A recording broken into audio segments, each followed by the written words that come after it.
ചെയ്യുന്നു. ഓരോ തവണയും ദാവീദ് സാവൂളിനെ കൊല്ലാതെ വിട്ടപ്പോഴെല്ലാം ഒരു വ്യാജമായ പശ്ചാത്താപം സാവൂൾ പ്രകടിപ്പിച്ചിരുന്നു.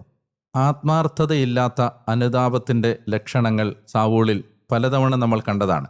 നമ്മുടെയും ജീവിതത്തിൽ അങ്ങനെ വരാറുണ്ട്. ചില സന്ദർഭങ്ങളിൽ ചില വേദനകൾ വരുമ്പോൾ, ചില പരാജയങ്ങൾ സംഭവിക്കുമ്പോൾ, ചില അപ്രതീക്ഷിത സംഭവങ്ങളുടെ ചുഴികളിലേക്ക് നമ്മൾ പതിക്കുമ്പോൾ ആത്മാർത്ഥതയില്ലാത്ത ഒരു അനുതാപം നമ്മൾ പ്രകടിപ്പിച്ചുവെന്ന് വരാം.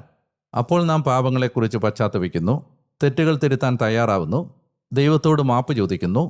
എന്നാൽ പിന്നീട് കാര്യങ്ങൾ പൂർവ്വസ്ഥിതിയിലാകുമ്പോൾ, ഉണ്ടായിരുന്ന പ്രയാസങ്ങളെ അതിജീവിച്ച് കഴിയുമ്പോൾ, പ്രതിസന്ധികൾക്ക് മാറ്റം വന്നു കഴിയുമ്പോൾ പശ്ചാത്താപത്തിൻ്റെ മനസ്സ് നഷ്ടപ്പെടുകയും വീണ്ടും അതേ പാപത്തിലേക്ക് വീണുപോവുകയും ചെയ്യുക നമ്മുടെ മുറിവേറ്റ ബലഹീനമായ മനുഷ്യപ്രകൃതിയുടെ പ്രത്യേകതയാണ്. ഇതുതന്നെയാണ് സാവൂളിലും നമ്മൾ കാണുന്നത്. ആത്മാർത്ഥതയില്ലാത്ത അനുതാപം, ഹൃദയത്തിൽ നിന്ന് വരാത്ത അനുതാപം, സാഹചര്യങ്ങളിൽ ആ പ്രത്യേക സാഹചര്യത്തെ നേരിടാൻ വേണ്ടി മാത്രം പ്രകടിപ്പിച്ച ഒരു അനുതാപം സാവൂളിനെ ഒരിടത്തും കൊണ്ടുചെന്ന് എത്തിക്കുന്നില്ല എന്നതാണ് ഈ വായനയിൽ നിന്ന് നമുക്ക് മനസ്സിലാവുന്നത്. നമുക്കതൊരു ഓർമ്മപ്പെടുത്തലാണ്.